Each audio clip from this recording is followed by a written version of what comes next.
해야 하는가? 우리가 겸손해야 하는 이유는 하나님의 구원을 얻고 은혜를 얻고 사는 비결이 되기 때문에 겸손해야 한다. 우리가 겸손할 때에 하나님이 우리를 영화롭게 하고 존귀케 하신다. 우리가 겸손해야 하나님이 우리의 간구하는 기도를 들으신다. 우리가 겸손해야 하나님이 우리를 붙들어 주신다. 그래서 우리는 겸손해야 한다 말씀을 드렸습니다.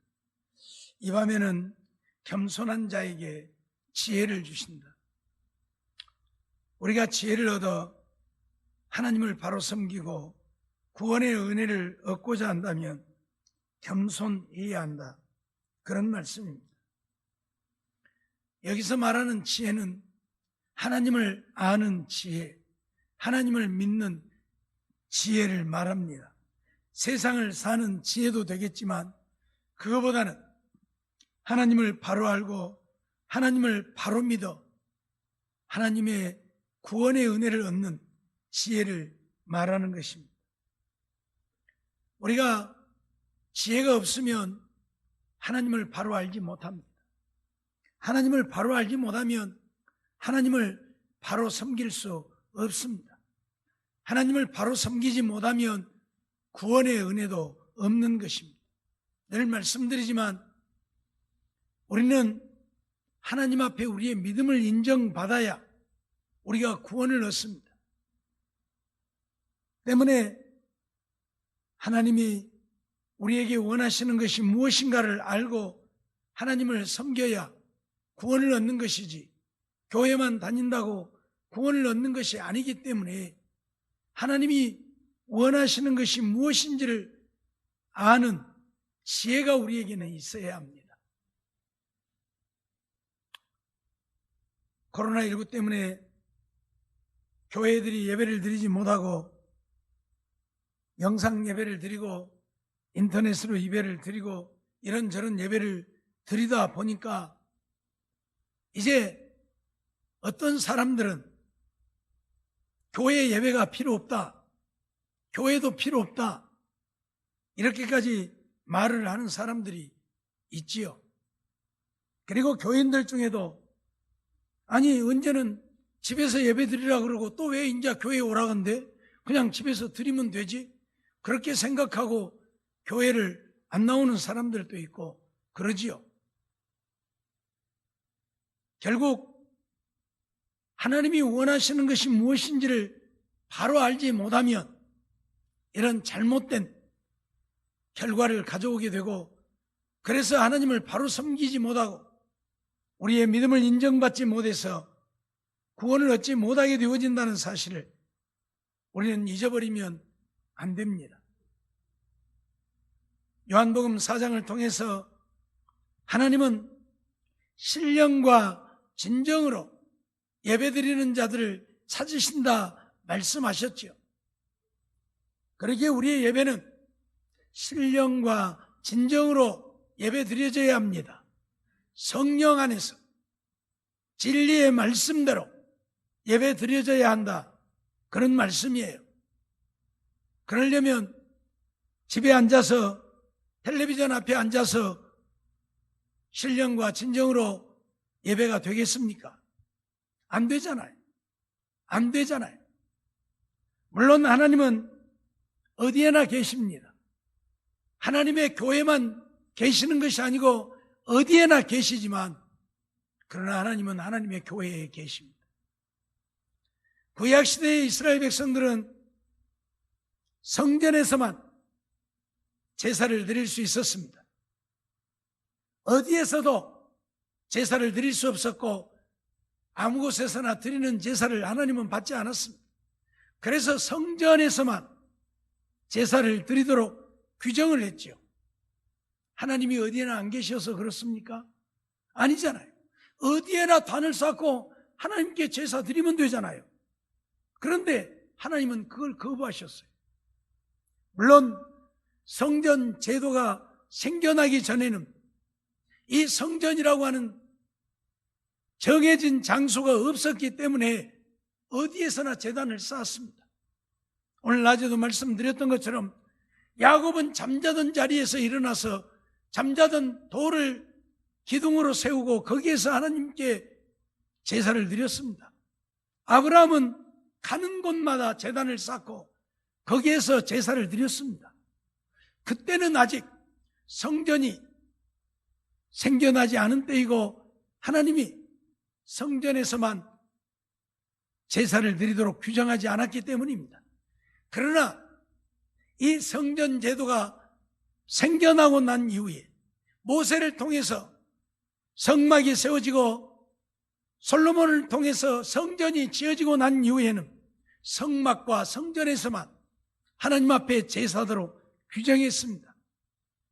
하나님은 어디에나 계심에도 불구하고 왜 그렇게 하셨습니까?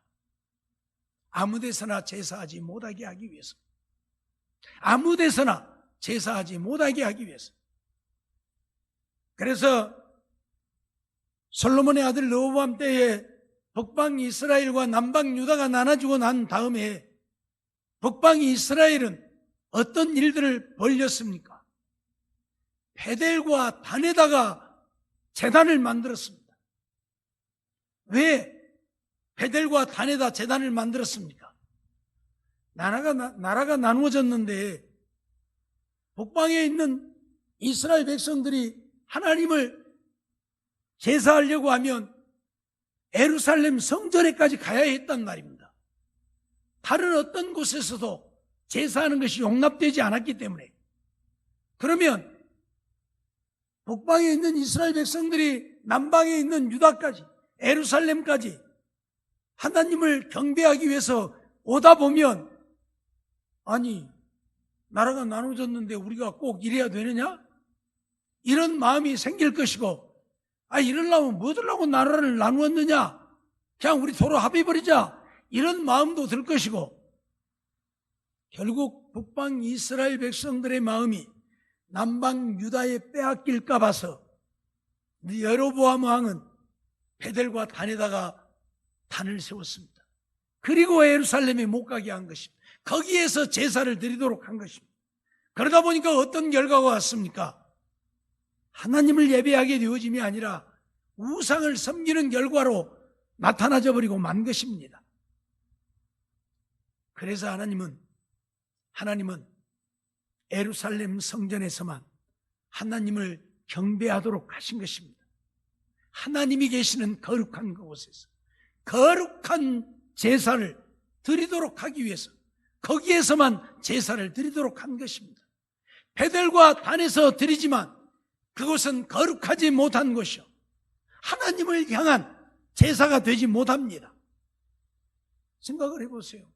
하나님이 여기 계신다고 생각이 안 드는 거예요. 하나님은 예루살렘 성전에 계시는데 이 베델에 단을 세웠다고 하나님이 여기 계시느냐, 이런 마음이 드는 거예요. 그러니까 그들의 드리는 제사가 온전한 제사가 되지 못하는 것이고, 그러다 보니 이제 하나님을 향한 제사가 아니라 우상을 섬기는 결과로 나타나죠. 그래서 북방 이스라엘은 우상을 섬기기 시작한 거예요. 이거 알아야 돼요. 텔레비전 앞에 앉아서 하나님 앞에 신령과 진정으로 예배가 드려집니까? 아니란 말입니다. 불가능한 거예요. 형식일 뿐이에요. 그렇기 때문에 우리가 꼭 교회에 가서 예배를 드려야만 되느냐, 이런 이야기를 하는 사람들도 있지만 그들은 하나님을 잘 모르는 자들이고 하나님을 두려워하지 않는 자들이고 예배가 무엇인 줄도 모르는 자들이고 교회가 무엇인 줄도 모르는 자들이에요. 다시 말하면 하나님을 우습게 여기는 것이요, 아무것도 아닌 것처럼 여기는 거죠.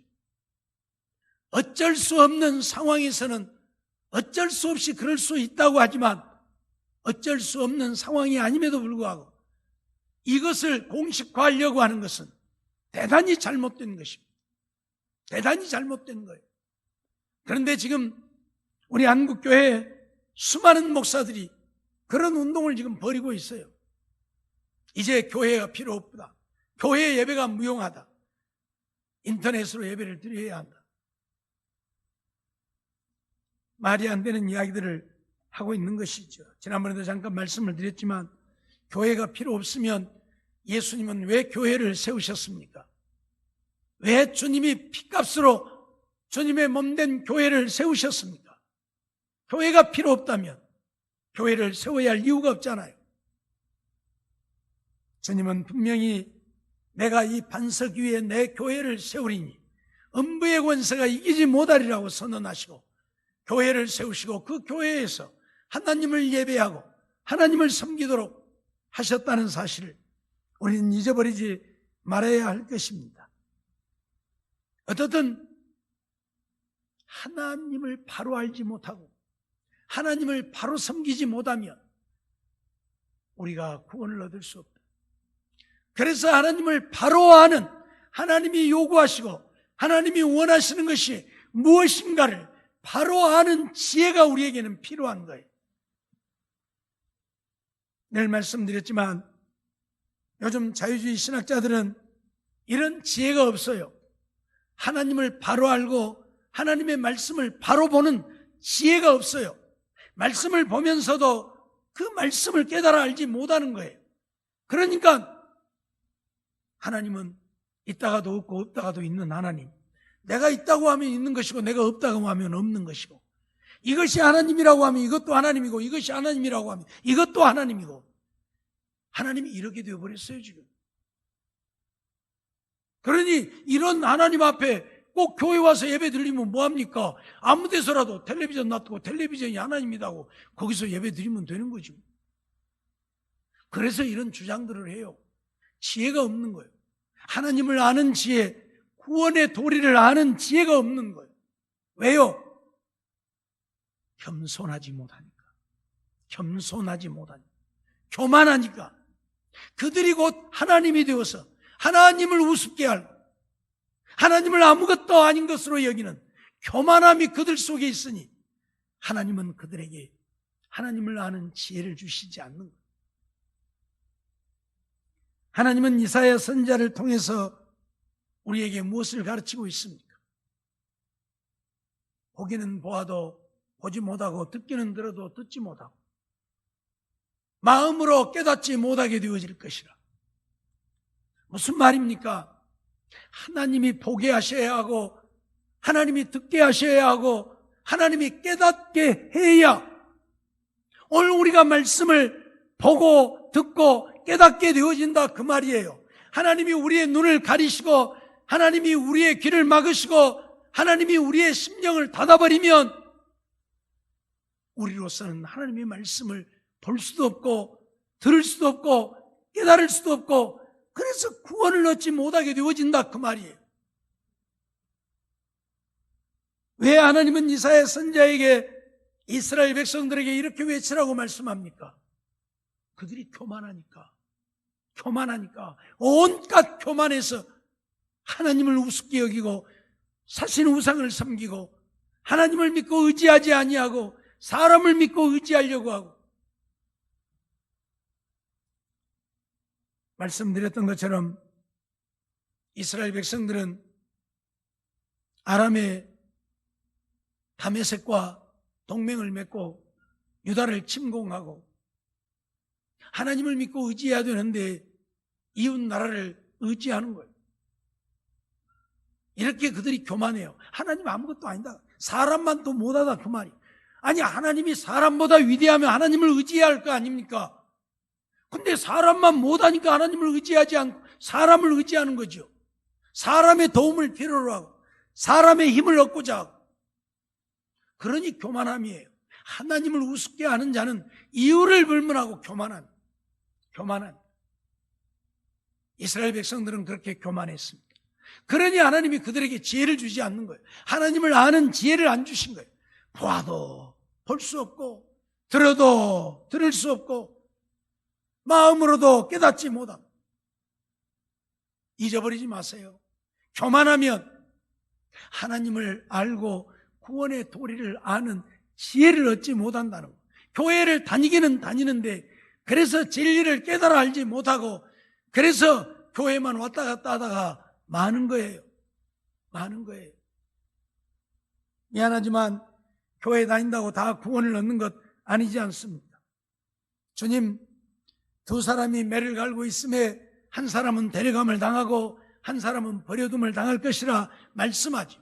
두 사람이 밭에 있음에 한 사람은 데려감을 당하고 한 사람은 버려둠을 당할 것이라고 말씀하죠. 무슨 말입니까? 두 사람이 매를 간다고 하는 것은 두 사람이 같은 일을 하고 있다는 이야기고, 두 사람이 밭에 있다는 이야기는 두 사람이 같은 장소에 있다는 이야기입니다. 둘이가 다른 게 아니고 둘이가 똑같다 그 말이에요.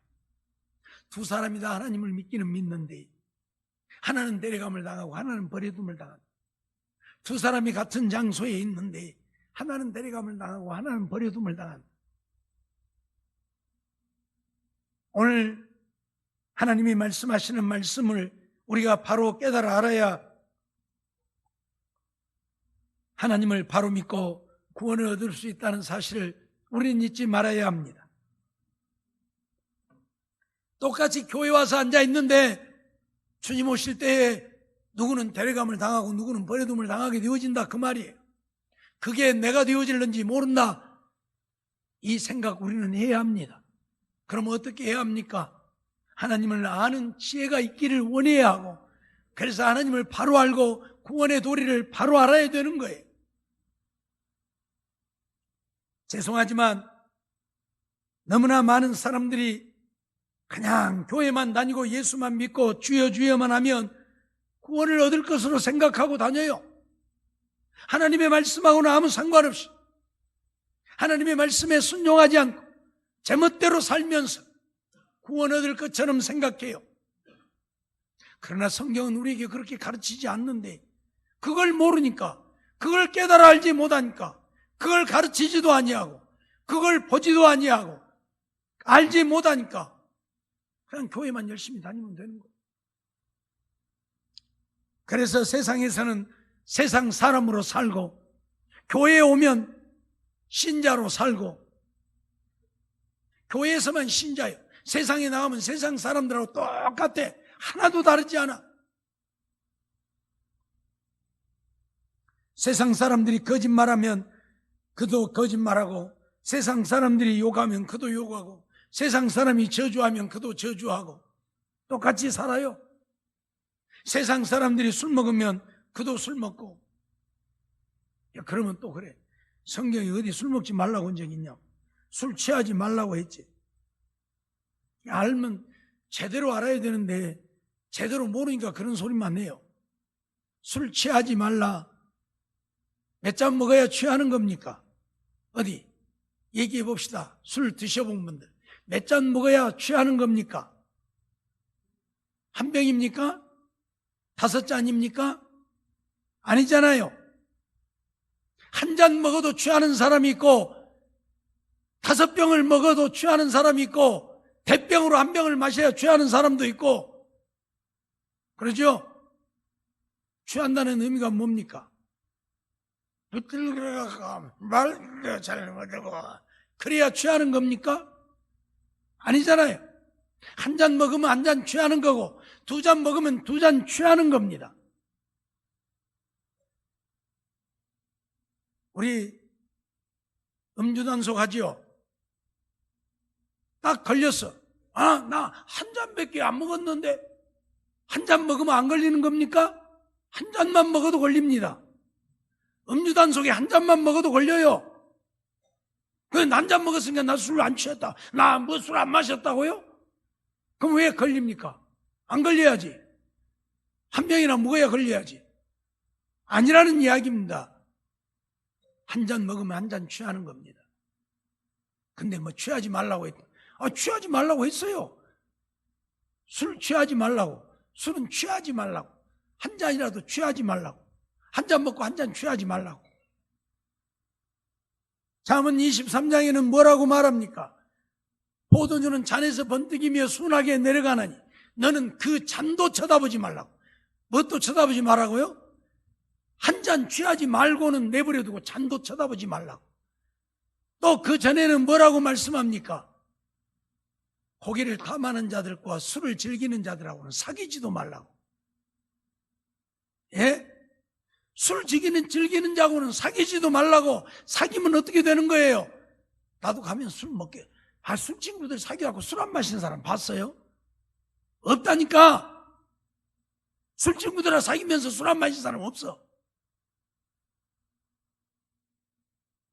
우리 사람은 감정의 동물이잖아요. 술 먹는 사람들이 안 먹는다고 하면 살살 비웃장은 건들잖아요. 에이고 술도 못 먹는 바보, 에이 병신, 뭔 재미로 사냐. 그래가면서 살살 긁잖아요. 내가 이까지는 술 마시면 마시지 뭔. 그러고 마시잖아요. 술 친구 사귀면 안 마실 수 없어요. 오늘 우리는 그렇기 때문에 하나님의 말씀을 바로 아는 지혜가 있어야 돼요. 하나님이 우리에게 뭘 요구하시는지, 어떻게 해야 내가 구원을 얻을 수 있는지, 이걸 아는 지혜가 있어야 구원을 얻는 것이지. 이런 지혜가 없으니까 그냥 교회만 왔다 갔다 하고 열심만 내면 되는 줄 알아요. 그래서 요즘에 심심삼게 하는 이야기가, 지옥에 가면 지옥에 제일 많이 온 사람들이 누구라고?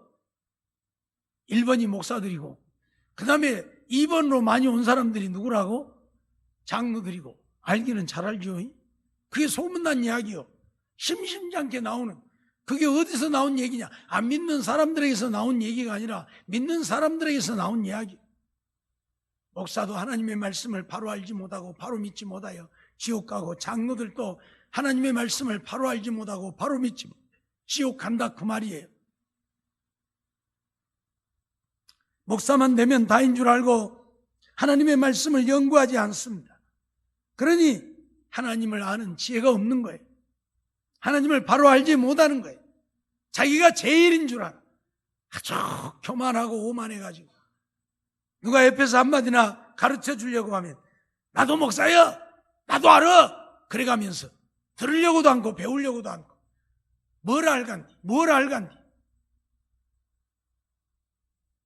저는 목사가 된 지 34년이 되어졌지만 아직도 성경 말씀을 보면 도대체 이 말씀이 무슨 말씀인가 하고 모르는 말씀들이 허다해요. 그거 안 떠들어보고 그거 안 보면, 새벽기도 하려면 그 성경 말씀들 그 단어를 찾아보지 않으면 그거 단어가 무슨 뜻인지 모르는 말씀들이 허다해요. 우리가 읽고 또 읽지만 읽는다고 단어의 뜻까지 아는 것 아니잖아요. 그런데 성경을 읽지도 아니하고 연구하지도 아니하면서 그저 들었던 것 같고 아는 지식만 가지고 하나님을 아는 척하는 것이 얼마나 우습습니까? 그러다 보니 잘못 가르치는 거예요. 잘못 가르치는 거예요. 아마 우리 교회 성도들 가운데에도 다른 사람들의 설교를 듣다 보면 제가 가르치는 가르침과 틀리게 가르치는 얘기들을 많이 들을 것입니다. 다른 교회에 다녔던 분들은 다른 교회에서는 그렇게 가르치지 않은 가르침을 배우기도 했을 것입니다. 왜요? 하나님의 말씀을 연구하지 않고 자기 생각으로 하나님의 말씀을 판단하고 가르치기 때문에 그렇습니다. 하나님의 성령으로 충만해서 성령의 인도하심 따라서 하나님의 말씀을 바르게 깨달아 알아야 되는데 인간의 지식만 가지고 경험만 가지고 하려고 하기 때문에 그래요. 그러니 포도나무는 예수님을 비유하는 것이 아니고 마귀를 비유하는 이야기라고 엉뚱한 소리를 하는 사람들이 생겨나는 것이고, 잘못 가르치는 자들이 얼마나 많은지 몰라요. 이유를 불문하고 오늘 우리가 겸손해야 하는 이유는 하나님을 아는 지혜, 하나님을 경외하는 지혜를 겸손한 자들에게 하나님이 주셔요. 왜? 겸손히 하나님을 경외하니까, 두렵고 떨림으로 하나님을 경외하며 하나님 앞에 낮아지고 또 낮아지니까 하나님이 그들을 구원하시고자 지혜를 주시는 거예요. 하나님을 아는 지혜, 하나님을 경외할 수 있는 지혜를 주신다, 그 말이에요. 오늘 우리는 이 사실 잊어버리지 말아야 할 것입니다. 그래서 오늘 잠언 기자를 통해서 우리에게 하시는 말씀들은 이 지혜를 얻은 자와 명철을 얻은 자가 복이 있다고 말하고, 은을 얻는 것보다 그 이익이 정금보다 낫다고 말하고, 지혜는 진주보다 귀하고 이에 비교할 것이 없다고 말합니다. 하나님을 바로 알고 구원을 얻을 수 있는 지혜가 우리에게 주어져서 우리가 그 지혜로 영원한 생명을 얻게 되어지기 때문에, 그래서 오늘 18절에서는 지혜는 그 얻은 자에게 생명나무라 그렇게 말합니다. 지혜는 생명나무가 우리에게 생명을 가져다 주는 것이 된다. 영원한 생명, 하나님 나라에서의 영생을 가져다 주는 것이 지혜라. 그래서 지혜를 가진 자는 복되다 그렇게 말씀하고 있습니다. 지혜를 가진 자가 복이 있다. 잠언 11장 2절에도 보면 겸손한 자에게는 지혜가 있느니라. 겸손한 자에게 지혜가 있다. 겸손하면 하나님이 그들에게 지혜를 주십니다. 하나님의 말씀을 깨달아 알 수 있는, 바르게 깨닫고 하나님을 바로 믿을 수 있는 지혜를 겸손한 자에게 주신다 그 말이에요. 시편 111편 10절에도 보면 여호와를 경외함이 곧 지혜의 근본이라 그랬어요. 여호와를 경외한다. 낮에 말씀드렸던 것처럼 두렵고 떨림으로 섬긴다. 그 말은 하나님 앞에 나는 아무것도 아닌 먼지와 같은 존재로 여기고 그 하나님을 두려워하며 하나님을 경배하는 것입니다. 섬기고 순종하는 것입니다. 그가 바로 낮아진 자, 겸손한 자 아닙니까? 이런 자에게 하나님이 지혜를 주신다 그 말이에요. 하나님을 경외함이 지혜의 근본이다. 근본. 하나님을 알 수 있는 지혜의 근본은 여호와를 경외하는 데 있다. 그 말은 하나님 앞에 낮아지고 또 낮아지는 데 있다. 그 말이에요. 잊어버리지 마십시오. 욥기 28장 15절에 보면 이 지혜는 정금으로도 바꿀 수 없다고 했습니다. 16절에는 오빌의 금이나 남보석으로도 그 값을 감당치 못한다고 했습니다. 17절에 보면 황금이나 유리라도 비교할 수 없다고 했습니다. 욥기 28장 18절에는 지혜의 값은 홍보석보다 귀하다 그랬습니다. 홍보석은 산호를 일컫기도 하고 진주를 일컫기도 하고 루비를 일컫기도 합니다. 세상에 값진 어떤 것보다 귀한 것이 지혜다. 왜요? 이 지혜를 통해서 하나님을 바로 알고 하나님을 바로 믿어 구원을 얻게 되어지기 때문에 그렇습니다. 천하를 얻는 것보다 구원을 얻는 것이 더 큰 복이잖아요. 늘 말씀드리지만 온 천하를 얻고도 지옥에 가면 무슨 유익이 있습니까? 네? 정주영 회장 노가다판에서 일을 시작해서부터 현대 그룹을 이루기까지 어마어마한 거부가 되어졌지만 지옥 가면 무슨 유익이 있습니까? 아무런 의미가 없잖아요. 지옥 가서도 나 현대그룹 회장이야 이것들이 지금 까불러 그래요? 예? 지옥 가서도 그럴 수 있어요? 야, 나를 몰라봐? 내가 자수성가한 사람이야. 너도 노동판에서부터 시작해서 현대그룹을 이룬 현대그룹 회장이야. 이것들이 나를 몰라보고 까불어 그래요? 지옥 가면 아무런 의미가 없어요. 아무런 의미가 없어요. 그래서 지혜는 하나님을 아는 지혜, 하나님을 믿어 구원을 얻는 지혜는 천하보다 귀한 거예요. 이거 알고 이런 지혜는 누가 얻느냐? 겸손한 자가 이런 지혜를 얻게 돼요. 그러니 우리는 겸손해야 돼요. 겸손해야 하나님이 말씀을 들을 때에 말씀이 들려지게 하고 말씀을 볼 때에 말씀이 보여지게 하고 말씀을 받을 때에 깨달아지게 하시는 거예요. 교만하니까 들어도 뭔 말인지 보아도 뭔 말인지 받아도 뭔 말인지 깨닫지를 못해. 그리고 그 말씀에 순종하여 살지 못하고 내 마음대로 살다가 주님 앞에 가서 양에 속하지 못하고 염소에 속한, 오른편에 속하지 못하고 왼편에 속한 버림받는 자가 되어지는 거예요. 사랑하는 성도 여러분, 우리가 하나님을 믿는 이유가 무엇입니까? 세상에서 잘 되기 위해 믿습니까? 내 자녀들 잘 되라고 믿습니까? 부귀 영화 누리기 위해 믿습니까? 돈 많이 벌기 위해 믿는 것입니까? 아니잖아요. 하나님을 바로 알고 하나님을 바로 믿어 구원을 얻고자 믿는 거예요. 그러려면 우리 모두 하나님을 아는 지혜, 하나님을 경외하는 지혜가 있어야 되잖아요. 이런 지혜는 겸손한 자들에게만 주신다고 했으니 정말 우리 모두 하나님 앞에 낮아지고 또 낮아지십시다. 성질 자랑하고 꼬라지 자랑하고 하지 말고 낮아지십시다. 그래서 주님을 경외하는 우리가 되어서 하나님이 지혜 주심으로 하나님이 우리에게 원하시는 것이 무엇이고 하나님이 요구하시는 것이 무엇인지를 바로 알고 하나님을 바르게 믿어 구원의 역사를 이루는, 그래서 주님 부르실 때에 주님 앞에 가서 잘하였도다 착하고 충성된 종이라 인정받고 큰 상을 얻고 면류관 쓸 수 있는 우리 모두의 삶이 되어지기를 주의 이름으로 축원합니다.